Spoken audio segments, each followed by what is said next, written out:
Hello, everyone, and thank you for joining us to discuss Preferred Bank's financial results for the first quarter ended March 31st, 2026. With me today from management are Chairman and CEO Li Yu, President and Chief Operating Officer Wellington Chen, Chief Financial Officer Edward Cheka, and Deputy Chief Operating Officer Johnny Su. Management will provide a brief summary of the results, and then we will open up the call to your questions. During the course of this conference call, statements made by management may include forward-looking statements within the meaning of the Private Securities Litigation Reform Act of 1995. Such forward-looking statements are based on specific assumptions that may or may not prove correct. Forward-looking statements are also subject to known and unknown risks, uncertainties, and other factors relating to Preferred Bank's operations and business environment, all of which are difficult to predict and many of which are beyond the control of Preferred Bank. For a detailed description of these risks and uncertainties, please refer to the SEC required documents the bank files with the Federal Deposit Insurance Corporation, or FDIC. If any of these uncertainties materialize or any of these assumptions prove incorrect, Preferred Bank's results could differ materially from its expectations as set forth in these statements. Preferred Bank assumes no obligation to update such forward-looking statements. At this time, I'd like to turn the call over to Mr. Li Yu. Please go ahead. Thank you very much. I'm very pleased to report the first quarter net income of $31.3 million or $2.53 a share. This quarter's net income was negatively impacted by the placement of a large relationship into the non-performing status. If you recall, at February and March, we have issued a press release informing all of you that we have placed a 9-loan relationship on a non-accrual basis. This relationship consists of 2 C&I loans of a small $2 million, and the rest are all in commercial real estate loans in a total amount of only $77 million. On the non-accrual basis. Shortly after the announcement, we were able to sell one loan at par of $9.4 million. And on April the 1st, we have sold another 2 loans at par for $48.5 million. So as of today, we have effectively reduced the relationship by roughly 50%. Okay, and we'll continue our progress in the second quarter and in the third quarter. Hopefully, by the time that we should have substantial resolution on this situation. Loan growth is moderate, 1.1%. Sequentially, and deposit growth was moderate, 1.2% sequentially. Market competition, especially in the pricing end of it, has been very severe. It seems to me that the war in the Middle East is trending toward more stabilized basis.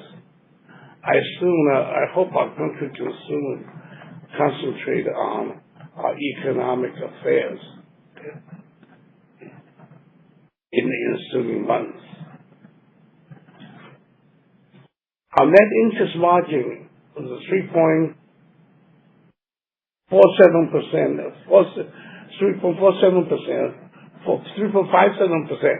for this quarter, which is down from 3.74% in the previous quarter. Again, the reversal of interest income is the main reason. Since this reversal of interest income is non-recurring, we're very hopeful, especially when there seems to be no imminent rate movements. We're very hopeful that our net interest margin will rebound in the ensuing quarters. Our operating overhead or non-interest expense has been stable, and we will continue to keep it on a stable basis in the future. And for your information, that the bank has repurchased roughly 400,000 shares of our own common stock for the total consideration of roughly $89, $90 a share. Thank you very much. I'm ready for your questions. Thank you. We will now begin the question and answer session. To ask a question, please press star then 1 on your touch-tone phone. If you are using a speakerphone, please pick up your handset before pressing the keys. If at any time your question has been addressed and you would like to withdraw your question, please press star then 2. And at this time, we'll pause momentarily to assemble our roster. And the first question will come from Matthew Clark with Piper Sandler. Please go ahead. Hey, good morning, everyone. Hi. Just on the loans held for sale, the move there, I'm assuming 48.5 of that is the two loans that you sold on April 1st at par, but just want to confirm that, and also what else is in there? Yes, you're correct. Part of that $76 million, 48.5 is the two notes sold at par on April 1st. There's two other notes in there that we are actively marketing at this point as well to sell the notes. That's why they're placed in held for sale. Okay. And any pricing thoughts there on the other two? Well, we generally would like to get as close to the par as possible, and we have been getting down some of the loans. Okay, so this is our goal. Okay. Got it. Okay, great. And then on deposit costs, want to get a sense for where your deposit costs were either at the end of March or in March, and your thoughts on the competition going forward. Along those lines, just remind us how much you have in CDs coming due in 2Q and the rate it's rolling off on and the renewal rate that you expect to come on. Okay, well, that's a lot of questions in one, Matthew, but I'll take a stab at it. The deposit costs are coming down, but not in the same velocity they were in Q4. So that is starting to slow in terms of the lowering of deposit costs as we go forward. For your record, March deposit cost was 310 overall. In terms of maturities, we have $1.35 billion maturing in the quarter at a 3.89 rate. Those will likely be put on at similar rates, maybe a little bit lower, but we're getting close to the point where we're reaching stagnation in terms of the rolling off of CDs to newer, lower price CDs. Okay, great. And last one for me, just on the expense run rate going forward. How should we think about non-interest expense? So we're at roughly 23.5 for the quarter. Over $1 million of that was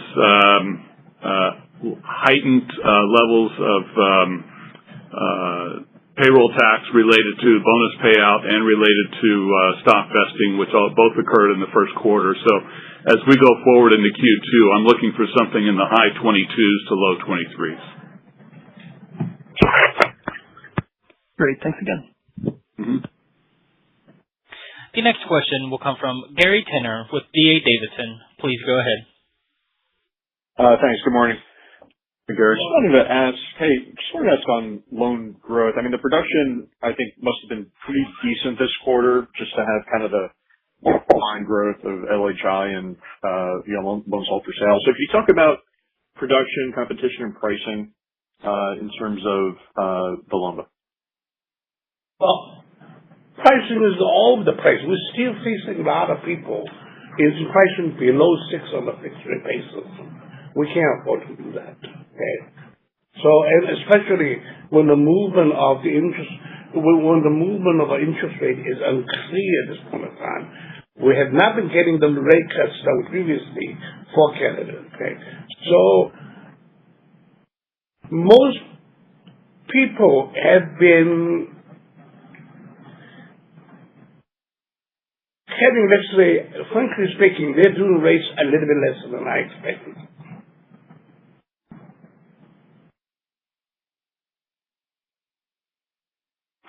That's a long Okay, so they're doing long-term fixed rate loans lower than you want to do them. In terms of just the activity levels and quality of credit that you're seeing come through, how does that look today? Well, we see the quality pretty much the same situation. And I don't think the industry has been losing on the quality. And based on our colleague has been very much controlling themselves in that aspect. And likewise, obviously, we try to do that too. All right, thank you. The next question will come from Andrew Terrell with Stephens. Please go ahead. Hey, good afternoon. Hey, I wanted to start on just the margin, the $3.4 million interest reversal. It seems like that's, 19, 20 basis points of margin or so. Just, as that normalizes in 2Q, I guess if we add that back in, it gets, closer to like a 375 type margin. So similar to your fourth quarter. Just wanted to, verify that's how you're kind of thinking about margin for 2Q, or how else should we think about, trends of the NIM going into 2Q and then kind of throughout the year? Yeah, I think directionally you're correct, but probably about 5 basis points high there. So the margin for March came in at 371, just so you know that. And so we're looking for something in that area as we go forward. Now with the sale of the note on April 1st, we are going to recoup some interest that we reversed out. So that's going to be a little bit of a tailwind for Q2. So it might be a little higher than that. But right around the 370 number, I think, is probably good for us. Great. Okay. And then just on the note sales, good to see you guys get out of them in April at a pretty good price. Should we expect that, when you talk about resolution of some of the remainder of these credits by kind of third quarter time frame, is note sales the primary avenue in which you're seeking to remediate, or any other planned kind of actions on the non-performers? It's obviously that it's the note sale is the quickest, the best for us if we can get the price that we want to get. Okay, and that is really also like a pricing issue for us. Okay, and actually each loan has its different nature. The most clear situation is the loan to value ratio based on appraisal.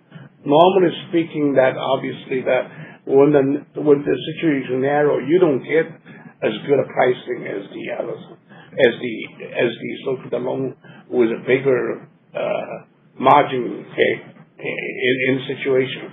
So in the meantime, the other resolution process, which is foreclosure process, still going on. And right now, most of the loan has been filed bankruptcy filing, so we have to go through dealing with the bankruptcy too. And it depends on what the bankruptcy judge is awarding. They might award in certain cases they have more time to selling it, or to operate it, to reorganize it. Okay, that's something out of our hand. Okay, but to the extent we can get them immediately in our hand, then we will resell them. So therefore, each property is kind of has a different resolution nature. Not that it's very necessarily very predictable. Yeah, understood. Okay, I appreciate it. And then just one more for me on the some of the commentary around competition. Understand it's a tougher market here. Just wanted to maybe reframe expectations on that kind of loan and deposit growth for the year. If I add back in kind of the HFS loans this quarter, it looks like you were kind of tracking mid-single digits.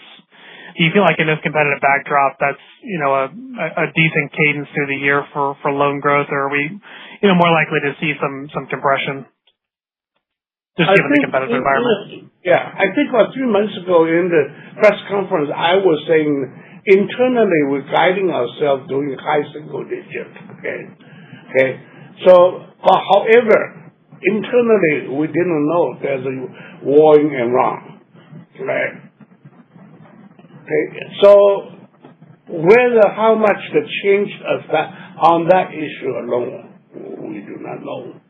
And plus, we seem to have administration that is presenting more changes in every aspect of the situation that usually then gets related to in any of the changes they want to make. Okay, so our situation right now is that we're bouncing backwards and forwards in terms of our own internal expectations and so on. We have to be realistic. When the war's going on, when there's no patrolling, when the price goes to the roof, you're not going to see the same loan demand as you are in a peacetime situation. So I guess all these kind of situations, all we can do is stay alert. But we still hope that this will be a growth year for Preferred Bank. Great. Thanks so much for taking the questions. The next question will come from David Feaster with Raymond James. Please go ahead. Hey, good morning, everybody. David. I just wanted to follow up on that growth discussion. I was hoping you could maybe help break down a bit of the dynamics behind the slower growth that we're seeing. It sounds like, to your point, that we may be seeing somewhat of a slowdown in demand. Is that a fair characterization if I'm reading between the lines? And then just any commentary on how payoffs and paydowns have been playing into this, and where you're seeing the most opportunity within the pipeline and to grow loans right now. I think demand slowdown is a foregone conclusion. Okay, now just think about when the petroleum price is going to, $100 per barrel. Okay. Not petroleum, oil, okay? When the product all related, all the various products, they're related. And the long term, short term, long term effect is hard to measure. And the supply nature also makes it immeasurable, okay? So definitely that will affect. It's just we may not see it all yet at this point of time reflected in our economy, okay? So that is what we are pretty much confused in-house at Preferred Bank, okay? Okay. And then maybe just shifting gears back to the credit side. Obviously, look, you guys have been very active managing credit. You've worked through a lot of issues. So I assume that you've done a pretty deep dive into the book at this point. Do you think we're at or near an inflection here? Are you seeing continued migration, or is some of this, broader macro side, do you think credit, is not at that point yet and it's just still pretty uncertain? Okay. Well, number one issue is that, I don't know in the past we have been this busy on credit or not, okay? It seems to be this transaction is really the inflection point on our current attention and so on. And even with that, it has been a long group of loans that was performing, humming pretty well until there's some irregularity was found by, I guess everybody knows that, by Western Security Bank, Western Alliance Bank. They published an announcement, and the whole thing just started to get the sour from that point on. In the next several months, to the point we have to call it a non-accrual, and we had to resolve that immediately. Other than that, our total credit picture has been remaining generally stable, and I can send you the FDIC statistics about our 10-year charge-off ratio. We're probably the lower than the average of the banking group. So I do not know that we have been struggling about credit in the past, but we are struggling about this group of credit right now. Okay. Yeah. And maybe just last one for me. You're still sitting on a lot of excess capital. You've been more active with the buyback. I'm just kind of curious how you think about capital priorities today. the stock's moved a bit higher from where you've repurchased more recently. But just kind of curious how you think about capital priorities today. Well, there is two group of pictures, two group of two group of thoughts. One group representing the more sort of the active trader investor type, okay, and their idea is that you have enough capital, you just go do the buyback, whatever you can, immediately, as much as you can, okay. So that's one group, and then we have another group of long-term investors. Hardly their position of banks hardly moved at all in the past 10 years. And plus, we have also rating agency. Okay?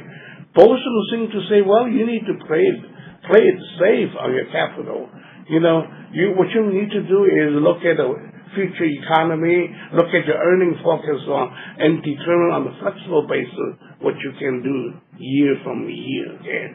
So I guess our board decided the security is above all situations. So we're leaning toward about our long-term shareholder viewpoint. Okay. That makes sense. And maybe if I could just squeeze one more in. Just kind of curious, with the rate backdrop today, you're obviously naturally asset sensitive, but, given the market's kind of looking at this as the Fed on pause, maybe for now at least, has your thoughts on managing rate sensitivity shifted at all? Well, I will say something that Ed and I jointly do this matter all the time. My feeling is that within the next few group of rates, for preferred bank particularly, we are sort of like near neutral in assets sensitivity, particularly because of our large TCD portfolio. Okay? And under the current status, when the rate is not moving, actually our TCD rate we're paying is improving in each quarter. Okay? At a very slow rate nowadays. Okay? Because of the market competition. Okay? So we just are not clear about our economy yet. Again, likewise with all the things that were happening to us, obviously we can always name the war as one of them. Okay? What would that do to our economy?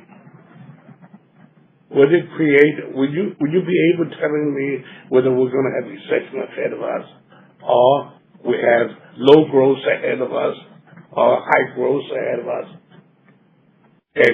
And this question is puzzling generally almost everyone at this point in time. Yeah. Because a lot of uncertainty we're facing. So this year, the challenge is, in my opinion, is stay flexible. Stay alert, flexible. I don't know, Ed, how you feel it. Yeah, well, I think similarly, we haven't really changed much in terms of the balance sheet profile in probably the last 12 months since we, at the height of rates in 23, started doing more fixed rate loans. That percentage between fixed and variable on the book is about the same as it's been, about 75-25 variable to fixed. Along with that, we try to get more and more of our large corporate deposit accounts, interest-bearing checking and money market, tied directly to Fed funds, the large corporate accounts. To the extent we can tie them to Fed funds, it makes our asset liability matching, as Mr. Yu said, more closer to neutral than the asset sensitivity we had, say, going into 2021, 2022, when we were highly asset sensitive and took advantage of all the rate hikes. So I think we're kind of on a pause mode in terms of changing the balance sheet and want to kind of keep it where it is right now. As Mr. Yu said, flexibility. If this war continues and, we get into a point where, inflation creeps up, we may not be looking at rate cuts as the next, rate change from the FOMC. So, I think we want to stay flexible, and, what we've always done is keep both sides of the balance sheet short, and that way we can react to anything. Okay. That's helpful. Thank you. And this will conclude our question and answer session. I would like to turn the conference back over to management for any closing remarks. Well, thank you so much for your interest in Preferred Bank. Okay, that we hope what we have described today is our roadmap going into the next few quarters, and hopefully that we can produce, even better financial results in the next few period of time. Okay, thank you. Thank you very much. The conference is now concluded. Thank you for attending today's presentation. You may now disconnect.